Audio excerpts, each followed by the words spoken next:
kita lagi berada di objek wisata Sendang Sani. Kenalin, aku Fafa.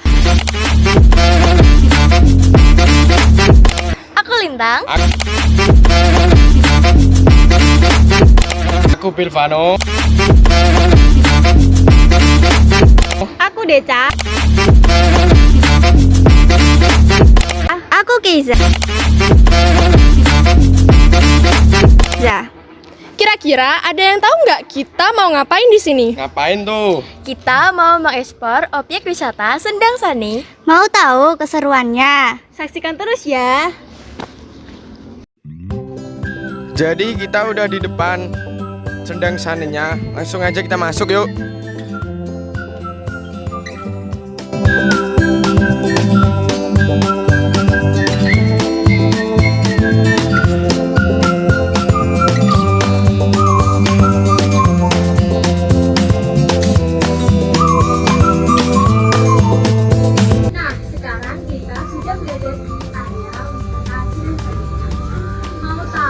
Pemandangannya.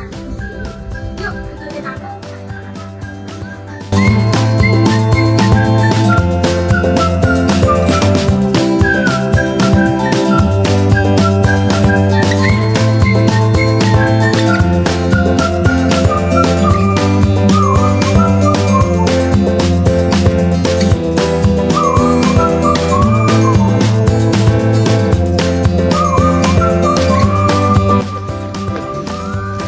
Nah, di sini tuh adem banget loh guys. Apalagi sore-sore kayak gini. Nah, di sini juga ada pendoponya loh. Ini pendoponya.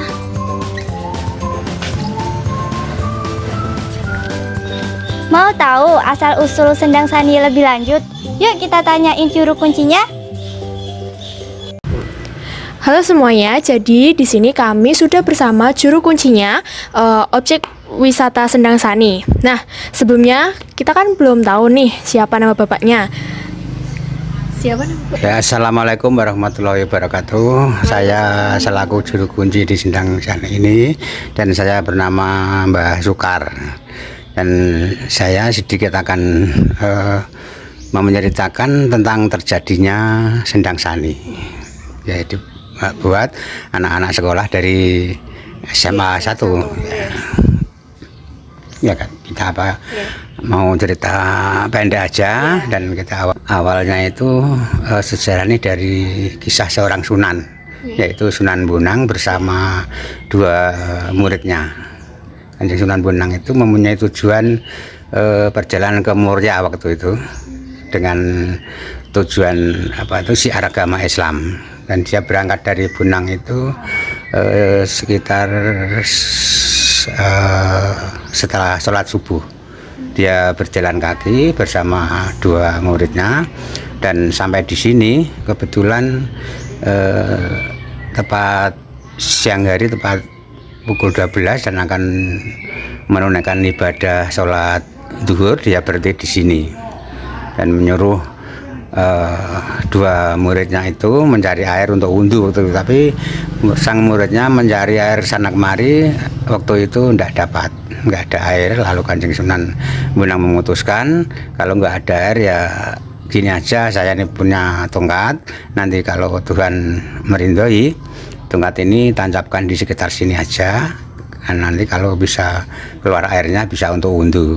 Lalu ditancapkan salah satu muridnya, lalu ditunggu tak lama kemudian dicabut. Ternyata waktu itu keluar airnya beneran, keluar mata air sangat besar sekali dan jernih sekali waktu itu. Setelah keluar airnya itu, sang muridnya itu nggak bisa menahan diri karena dia merasa haus, lalu diminum duluan. Sebelum untuk wudhu itu diminum. Setelah diminum, air itu masih memancar banyak sekali dan jernih sekali. Saking banyaknya air, dia sampai terjadi sendang yang saat ini masih ada ini, seperti ini. Itu sendang waktu itu. Setelah jadi sendang, sang muridnya yang satu itu belum merasa puas dengan melihat air adanya itu.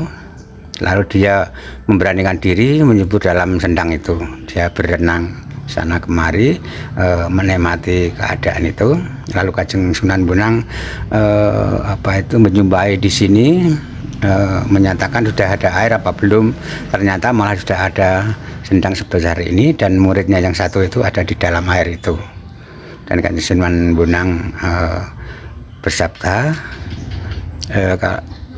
ayo kita naik dan meneruskan perjalanan ke Morja. Tapi sang muridnya yang ada di dalam kolam itu tadi nggak mau, dia masih menikmati dalam kolam. Kalau kamu nggak mau naik, apakah kamu senang di situ? Dia menjawab, ya Kanjeng Sunan, saya merasa nyaman di sini. Itu kan bukan tempat manusia, itu pantasnya itu tempat seperti bulus. Apakah kamu ingin menjadi bulus? Lalu sang muridnya itu menjadi bulus beneran waktu itu. Sampai saat ini masih ada bulusnya. Lalu Kanjeng Sunan Bonang, yang air yang diminum tadi, dia bersabda, yang diminum itu kan disisani, minum duluan akan tempat wudhu nggak jadi, karena sudah disisai tadi sinai. Besok kalau untuk mengingat anak cucu, kalau sudah ramai bisa dinanamkan sendang sani atau desa sani ini. Bisa disebutkan nggak Pak, tempatnya ini tuh tepatnya di desa apa? Alamatnya? Ya, itu di Dukuh Sani, Desa Taman Sari, Kecamatan Telogowungu, Kabupaten Pati. Kira-kira nih Pak, ada nggak aturan khusus yang harus dipatuhi oleh pengunjung Sendang Sani di sini? Kalau aturan khusus itu sebetulnya sugesti. Sugesti itu artinya kalau ada pengunjung yang nggak sopan atau mengambil barang dari sini, itu ada kendalanya. Biasanya itu ada ritual apa gitu nggak Pak? Soalnya dilihat di sana tuh kayak ada bekas gunungan gitu. Biasanya dibuat ritual apa atau buat cara apa gitu? Itu ritual tahunan, setiap tahun kali itu diadakan jarah setiap tanggal 12 Maulud itu. Berarti kemarin ini ya Pak? Iya, baru aja Mauludan. 1 bulan yang lalu. Terus katanya itu ada cerita-cerita kalau yang bisa melihat bulusnya itu adalah orang-orang tertentu saja Pak? Kadang-kadang begitu. Iya, tapi kenyataannya? Memang begitu. Oh, memang begitu. Kalau makanan bulus, kalau yang sang bulusnya enggak berkenan keluar, ya enggak mau keluar. berarti kayak perilaku bulus-bulus biasanya atau itu Pak, memang ada perilaku lain bulus di sini dengan bulus-bulus yang biasa, maksudnya sifat hewan biasa gitu? Lain. Dan bentuknya itu, bentuk bodi badannya itu lain. Kalau yang ini seperti manusia, bentuk badannya. Kalau bulus-bulus bulus sungai, bulus liar itu kan bentuknya itu bulat atau opal. Jumlahnya di sini kira-kira berapa bulus? Satu. Tapi kan dari cerita ada 2 Pak, itu gimana? Oh, berarti yang berenang satu aja itu tadi ya? Yang satu itu yang masih ada di atas itu, ceritanya itu menjaga, memberi makan sehari-hari waktu itu. Iya. Jadi sampai sekarang ini, sampai ke bapaknya yang tahu. Ya. Gitu. Untuk tahun ceritanya tuh kira-kira kapan Pak terjadinya itu? Terjadinya kurang lebih 1630-an. Kalau mulai dijadikan objek wisata ini Pak, mulai dijadikan ini sendang kayak ini loh, pendopo dijadikan pendopo, mulai kayak tahun, mulai dibersihkan gitu. 91. 1991. Ya. Gitu. Ini mulai diakui dari objek dinas pariwisata. Gitu. Dari bapaknya yang pertama atau ada dulu bapaknya juga? Atau bapaknya ini yang dulu saya termasuk ketiga.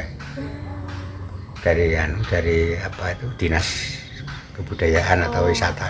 Oh gitu. Kira-kira ada nggak teman-teman yang mau ditanyain tentang objek wisata ini? Itu Pak, cara ngasih makannya tuh gimana? Perawatannya gimana ya? Ya, setiap hari itu entah pagi atau siang itu saya panggil, kalau dia mau keluar saya beri makan, dan makanannya itu saat ini yang menjadi kebiasaan itu roti. Ya, sama telur. Kalau jadwal makannya pagi tuh biasanya jam berapa Pak? Atau ini nanti mau bisa diberi makan, kita bisa menyaksikan langsung Ya, Pak? boleh kalau mau keluar nanti. Oh iya, jam berapa kira-kira Pak? Nanti setelah ini. Setelah ini. Iya. Oke teman-teman, mungkin sudah itu saja yang dapat kita tanyakan kepada bapaknya langsung. Kali ini kita akan melihat prosesi gimana sih cara memberi makan bulus yang ada di tempat ini.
A few moments later.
Nah, itu tadi keseruan kita kali ini di objek wisata Sendang Sani.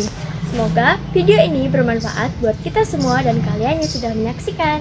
Jangan lupa like, comment, share, and subscribe. Terima kasih. Sampai jumpa.